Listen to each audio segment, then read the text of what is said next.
제가 이번 주, 한 주간 동안요, 사용하던 자동차의 타이어를 교체를 했습니다. 자동차 타이어 교체하는 일이 특별한 일이겠느냐 생각하시겠지만은요, 저한테는 좀 특별한 경험입니다. 제가 운전을 한 지 꽤 오래됐는데, 자동차 타이어를 처음 바꿔봤습니다. 그동안은 타이어를 바꾸기 전에 차를 바꿨어요. 늘 새 차로 바꿔가지고, 타이어를 바꿔본 경험이 이번이 처음입니다. 무슨 목사가 차를 많이 바꿨대 그렇게 생각할 수 있으실 텐데요. 제가 이 나라를 바꿔서 사역지가 바뀌다 보니까 인도네시아, 프랑스, 한국, 독일 이렇게 나라가 바뀌다 보니까 나라가 바뀔 때마다 이제 차를 구입해서 사용하다가 갖고 갈 수가 없잖아요. 그래서 이제 팔고 또 다른 차를 사고 중고를 사더라도 다른 차를 사고 이렇게 하다 보니까 타이어를 교체해서 타본 적이 없었습니다. 처음이에요. 이번에 처음으로 타이어를 교체해서 자동차를 몰아봤는데요. 이 타이어를 교체하고 나니까 승차감이 좋은 거예요.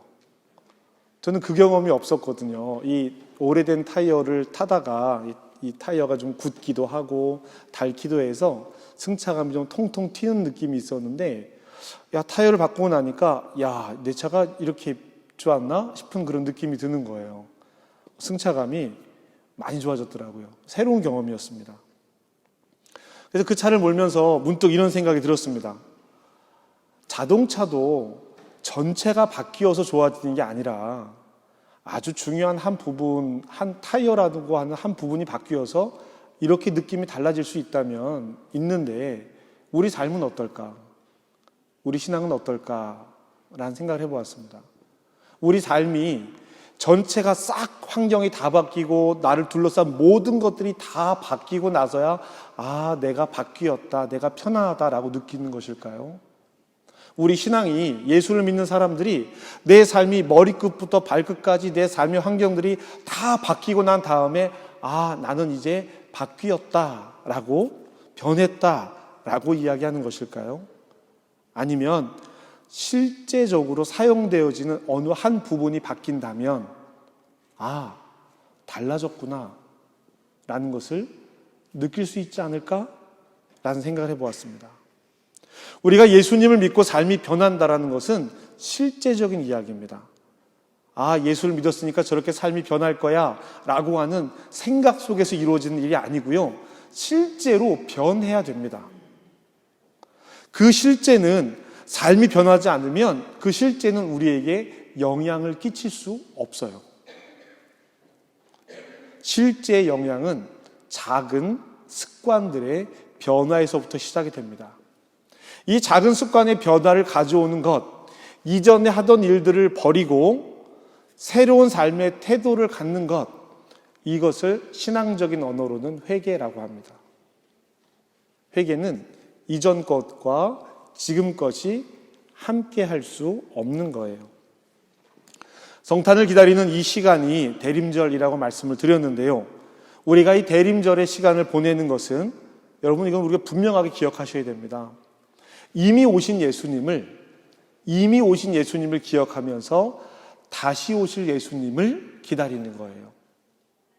이미 오신 예수님을 기억하면서 다시 오실 예수님을 기다립니다. 이미 오신 예수님은 구원자셨지만 다시 오실 예수님은 심판자이십니다. 그래서 이 대림의 기간은 다시 오실 예수님을 만날 준비를 해야 합니다. 지난주에 이어서 대림절 두 번째 주일, 오늘은 그 말씀이 더욱 분명하게 그렇게 이야기하고 있습니다. 세례 요한이라고 하는 사람이 있습니다. 세례 요한이라고 하는 사람이 있는데요, 그 세례 요한은 예수님보다 앞서 태어나서 예수님의 오실 길을 예비하는 사람이라고 성경은 기록하고 있습니다. 그 세례 요한이 세상 사람들에게 처음으로 자기 모습을 등장시킵니다. 공개합니다. 그때 세례 요한이 처음 한 말, 사람들에게 등장해서 세례 요한이 처음 한 말은 회개하라, 천국이 가까이 왔느니라 라는 말씀이었습니다. 세례 요한이 세상을 향해 주님의 오심을 기다리며 예비한 처음 말이 회개하라, 즉 삶을 바꿔라 라는 이야기였습니다. 광야에 외치는 자 요한, 주님의 길을 예비하고 주님께서 오실 길을 곧게 할 사람, 그 사람의 첫 말이 삶을 변화시켜라 입니다. 회개하라 천국이 가까이 왔느니라, 이 말씀은 언제나 우리에게 희망을 주고 있습니다. 여러분, 이 말이 희망이 되는 것은요, 예수님의 오심을 기다리던 그때의 사람들에게도 희망이 되는 것이지만 오늘 다시 오실 예수님을 기다리는 우리에게도 희망으로 들립니다. 왜냐하면 여기 기회라는 것이 생기거든요. 기회. 지금이야 라고 얘기하면 기회가 없어요. 지금이야 라고 하면 기회가 없습니다. 하지만 기회가, 도착할 시간이 기회가 되면 기회가 되는 거예요. 제가 어릴 때 저희 동네에서 꼭 이 가을 거지가 끝나고 나면 동네 어른들이 1년 동안 못 논 것을 놀기 위해서 관광차를 대절하셔가지고 막 이렇게 여행을 떠나십니다. 1박 2일로 가세요. 1박 2일로. 그럼 1박 2일 동안 동네 어른이 하나도 없는 거예요. 얼마나 좋습니까? 온 동네 애들이 다 말썽을 피우는 거예요. 애들은 놓고 가거든요. 그러면 나이 많은 사람이 필 말썽, 나이 적은 사람이 필 말썽, 모든 말썽이 다 벌어집니다. 막 모여서 술도 마시고요. 한 집에 모여서 다 자기도 하고요. 막 다 그런 일들이 벌어져요. 그러면 관광차를 타고 오시는 부모님들이 마지막 휴게소에 내려서 각 집으로 전화를 하십니다. 2시간 있으면 도착한다, 이렇게 전화를 주세요. 기회를 주시는 거예요. 빨리 각자 집으로 돌아가서 집 청소해 놓고 걸릴 만한 것들 다 치우고 오실 부모님을 맞이하라. 기회가 되는 거죠. 근데 전화를 안 주시고 갑자기 들이닥치신단 말이에요. 저쪽 동구 밖에서 버스 시간이 아닌데 버스 불빛이 싹 올라와요. 난리가 나는 겁니다. 온 동네 아이들이 후다다닥 집을 치우느라요. 기회가 있는 거예요.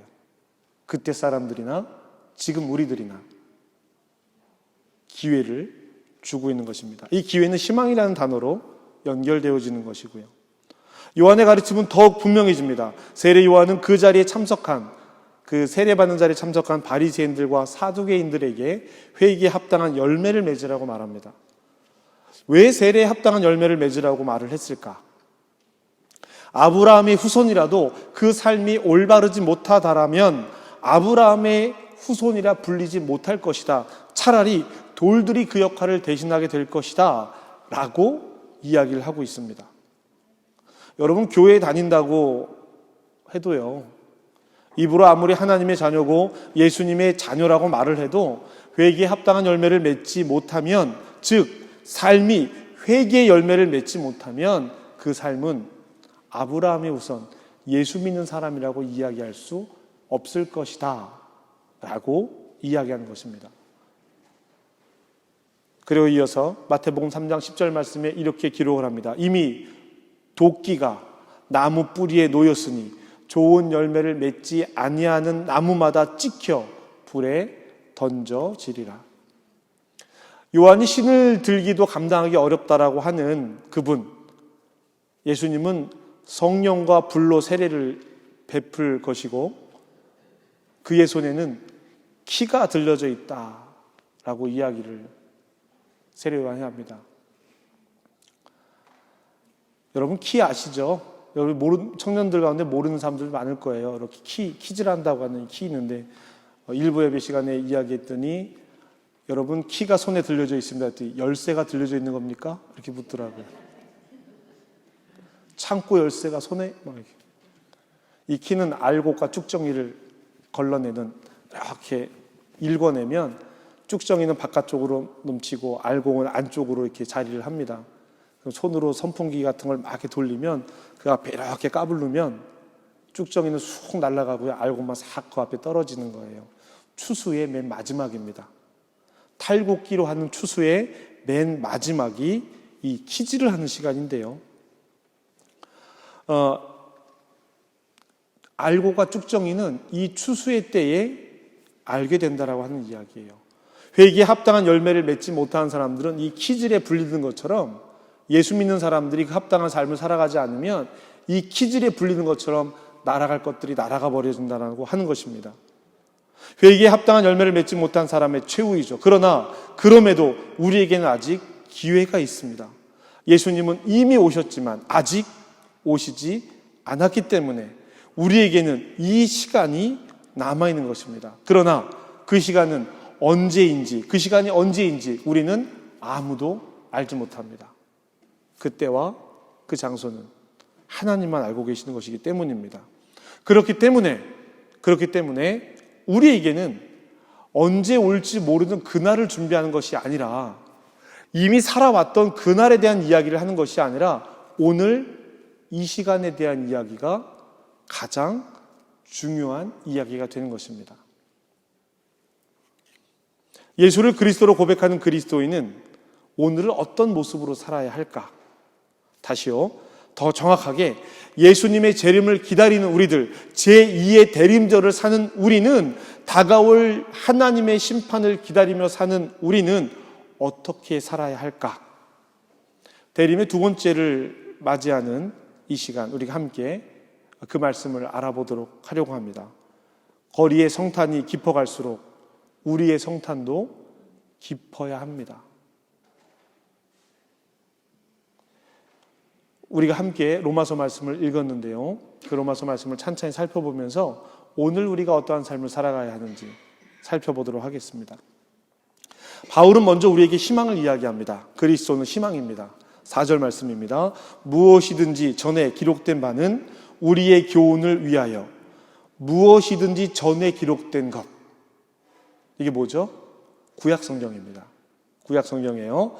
무엇이든지 전에 기록된 바 우리의 교훈을 위하여 기록된 것입니다. 하나님의 말씀은 우리에게 교훈을 주기 위해서 기록된 것입니다. 우리로 하여금 인내로 또는 성경의 위로와 소망을 가지게 함이니라. 바울은 전에 기록된 즉 구약의 말씀이 우리에게 교훈을 준다라고 말합니다. 즉 율법이 믿는 사람에게는 삶의 바른 가치를 이야기하고 있는 것입니다. 이 번역을 다른 번역에서는 이렇게 이야기하고 있습니다. 제가 다시 한번 읽어드릴게요. 성서 말씀은 우리 모두에게 교훈을 주려고 기록된 것입니다. 그래서 우리는 성서에서 인내를 배우고 격려를 받아서 희망을 가지게 됩니다. 인내를 배우고 격려받고 희망을 갖게 됩니다. 인내를 배우고 격려를 받고 희망을. 누구에게? 누가? 구약의 말씀, 성경의 말씀은 우리에게 교훈을 준다라고 기록하고 있습니다. 그리고 그 교훈을 받은 사람들, 교훈을 받아들인 사람들이 그 성경의 말씀을 따라 살아온 사람들의 모습을 보며 성경에 기록되어져 있는, 야, 하나님 믿는 사람들은 이렇게 살았구나, 그 이야기를 교훈으로 받아들이고 그 사람들이 살아간 내용들을 보면서 위로받고 격려받는 것입니다. 그들과 함께한 하나님의 섭리를 보며 그 말씀의 위로를 받고 그 말씀의 격려를 받는 겁니다. 성경이 말하는 위로는 자기 연민이 아닙니다. 자기 만족이 아니에요. 하나님의 뜻을 따르며 살아가기를 다짐하는 사람들이 이 세상의 수모와 멸시 가운데에서 받는 위로와 격려예요. 내 마음대로 난 이렇게 살았으니까, 이만큼 잘했으니까 난 위로받고 나는 괜찮아, 이런 이야기가 아니라 성경에 나오는 많은 사람들이 하나님을 믿는 것 때문에 받은 수모와 하나님을 믿는 것 때문에 받은 멸시, 그리고 그 가운데 그들을 위로하고 함께 하시는 하나님의 섭리하심을 보면서 오늘 우리가 위로받고 격려받는 것입니다. 그 모습을 보여주신 분은 예수님이세요. 믿음을 지키기 위해서 아무리 힘들고 어려운 일을 만나더라도 말씀을 통해 우리는 나 혼자 이런 삶을 선택한 것이 아니었고, 먼저 그 선택을 한 사람들도 있고 지금 우리와 함께 이 선택을 살아가는 사람들도 있다라고 하는 위로와 격려를 통해서 희망을 봐야 합니다. 교회는요, 누군가의 생각과 의견에 동의하는 사람들이 모인 곳이 아닙니다. 여러분, 교회는 목사의 생각에 동의하는 사람들이 모인 곳이 아니에요. 교회는 목소리 큰 누군가의 의견에 따라 움직이는 그런 곳이 아닙니다. 친한 사람들이 모인 곳이 아니에요. 친한 사람들과 모인 곳이 아니고 취미가 같은 사람들이 모이는 곳이 아닙니다. 교회는요. 맛있는 것을 먹기 위해 모인 것도 아니고요. 교회는 특별히 예수의 다시 오심을 희망으로 품고 사는 사람들 모인 곳인데요. 이 사람들은 취미나 의견, 친밀도를 우선하지 않습니다. 우리는 예수 그리스도의 말씀으로 모여야 하는 것입니다. 친밀도와 취미와 의견, 나 좋은 내 편들이 모여서 힘을 겨루는 것이 아니라 예수 그리스도의 말씀으로 모여서 예수의 다시 오심을 기다리는 우리는 그리스도 예수의 말씀으로 예수를 중심으로 서로 뜻을 같이 해야 하는 것입니다. 우리 5절 말씀 함께 읽어보겠습니다. 5절 말씀 함께 읽겠습니다. 시작.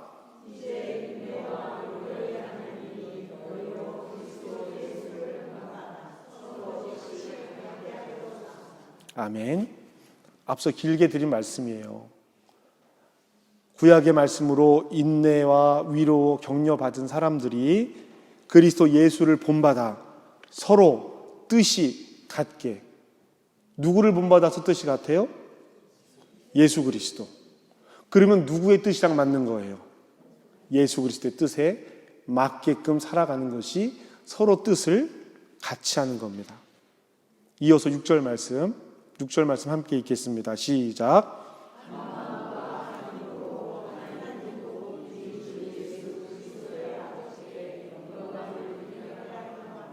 아멘. 예수님을 본받아 서로 뜻을 모으는 교회는 한 마음과 한 입으로 하나님 곧 우리 주 예수 그리스도의 아버지께 영광을 돌립니다. 하나님께 영광을 돌리는 거예요. 예수의 다시 오심을 기다리는 우리들은 하나님께 영광을 돌리며 삽니다. 여러분, 하나님께 영광을 돌리며 살아가는 삶이라는 것이 무엇이냐? 거룩한 삶이라는 뜻이에요. 여러분, 거룩한 삶이라고 하는 뜻은 무엇이냐? 내가 거룩하니 너희도 거룩하라고 하신 말씀을 따르는 우리의 삶이 거룩해야 되는데, 거룩이 뭐라고 말씀드렸죠? 거룩은 구별이다. 구별이란 말이에요. 여러분, 그러면 무엇과 구별되어져 하는 것이죠? 나와 다른 것과 구별되는 거잖아요. 저와랑 같으면 구별이 안 되잖아요. 그렇잖아요? 구별되는 겁니다. 하나님을 믿지 않는 사람들과 구별되어야 하는 것입니다. 그러면 하나님을 믿지 않는 사람들과 구별되는, 여러분, 하나님을 믿지 않는 사람들도 착한 사람 되게 많아요. 선한 사람들 많습니다. 그 가치를 따라 보자는 것이 아니에요. 주일에 교회 가는 것으로 구별하는 것이 아니라 그 사람들이 중요하게 두는 가치와 하나님의 말씀의 가치가 다를 때는 우리가 하나님의 말씀의 가치를 따라야 한다라는 것입니다. 한 마음과 한 입으로 아버지께 영광을 돌린다라는 것은 한 예배를 의미하기도 합니다. 지금 우리가 한 예배를 드리고 있잖아요. 서로 뜻을 같이 하여 한 예배를 드리고 있습니까? 한 마음과 한 입으로 예배를 하고 있습니까? 예수님의 다시 오심을 기다리는 우리들은 삶으로, 예배로 아버지께 영광을 돌립니다. 인내와 격려로 그리스도를 본받아 서로 뜻을 같이 하고 한 마음과 한 입으로 하나님 곧 우리 주 예수 그리스도의 아버지께 영광을 돌리는 사람은 그리스도께서 우리를 받아들이신 것처럼 우리의 죄를 품고 우리를 받아주신 것처럼 서로 받아들여야 합니다. 예수의 다시 오심을 기다리는 우리는 서로 받아들여야 합니다. 7절 말씀입니다. 7절 말씀 우리 함께 읽겠습니다. 7절 시작.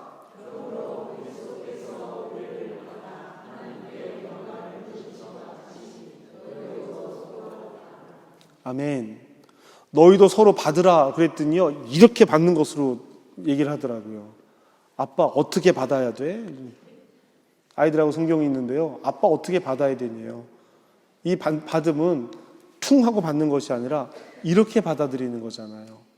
너희가 그리스도께서 우리를 받아주신 것처럼 서로 받아들이라고 이야기하고 있습니다. 여러분, 7절 말씀은요, 너희도 서로 받으라는 말이 맨 문장 뒤쪽에 있죠. 문장 뒤쪽에 있습니다. 그런데 이것을 다른 영어 성경이나 독일어, 헬라어 성경들을 보면은요, 이 문장이 앞쪽에 와 있습니다. 명령형이에요. 너희는 서로 받으라. 받아도 되고 안 받아도 되는 게 아니에요. 그리스도께서 우리를 받아주신 것처럼 너희는 서로 받아들여야 한다라는 말씀에 초점이 있는 겁니다. 그리스도 대신 예수께서, 왕 대신 예수께서 하나님의 말씀, 하나님의 진실을 보여주기 위해서 어떻게 하면 서로 받아들이는 것인가? 그것을 보여주기 위해서요. 할례 받은 사람들을 받아들이셨습니다. 할례 받은 사람들을요. 이방인들의 종이 되었다라고 성경을 기록하고 있습니다. 이방인들이나 유대인들이 모두 그리스도를 중심으로 모였기 때문에 일치할 수 있었던 것이에요. 일치를 요구할 수 있었던 것입니다. 여러분, 이 시대 유대인들이랑 이방인들은 만나지도 않았어요. 만나지도 않았습니다. 동네가 나오면 이렇게 피해가기도 하고요. 사람들하고 만나면 손 씻었어야 됐어요. 그 정도로 교류가 없는 사람들인데 예수님께서 스스로 그들의 종이 되어주셔서 그들을 받아들이신 것을 보면서 너희도 서로 받아들이라 라고 이야기하고 있는 것입니다. 이들이 무엇으로 받아들였겠습니까?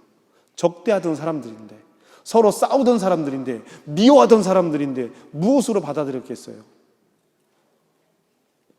이 두 무리는 예수 그리스도가 아니면 서로 만날 수 있는, 서로 받아들일 수 있는 사이가 아닙니다. 싸워야 되는 사이예요. 이들도 받아들였는데 당신들은 왜 서로 받아들이지 않습니까? 라고 로마 교회에게 이야기하고 있는 겁니다. 이 말씀이 저와 여러분에게는 어떻게 들리십니까? 바울의 이야기를 듣고 있는 우리에게, 예수님의 다시 오심을 기다리는 우리에게 이 이야기는 어떻게 들리나요? 성경의 말씀이 위로와 격려로 들립니까? 성경의 말씀이 위로와 격려로 들릴 때만큼 우리는 하나님의 뜻을 따라 살기 위해 그 속에서, 삶 속에서 애쓰고 있습니까? 아니면 자기 마음대로 살면서 내 삶을 위로하시고 격려해 달라고 기도하고 있습니까? 우리는 구약의 말씀을 통해 회개에 합당한 열매를 맺고 있습니까? 회개하라, 천국이 가까이 왔느니라 말하는 세례 요한의 말이 우리에게는 어떻게 들리고 있습니까? 아, 천국이 가까이 왔구나, 설레는구나, 천국은 어떤 모습일까? 이런 마음으로 들리십니까? 아니면 하나님, 지금은 아닙니다, 왜 하필 지금 오시려고 합니까? 이런 두려움입니까? 여러분은 어떻게 들리십니까? 예수님은 제자들에게 비유로 말씀하시면서 다시 올 이 날에 대해서 기다려야 하는 이유를 분명하게 말씀하십니다. 혼인잔치의 비유에서 왜 예복을 준비하고 있지 않느냐? 너는 예복이 없어서 잔치자리에 들어올 수 없다라고 이야기하세요.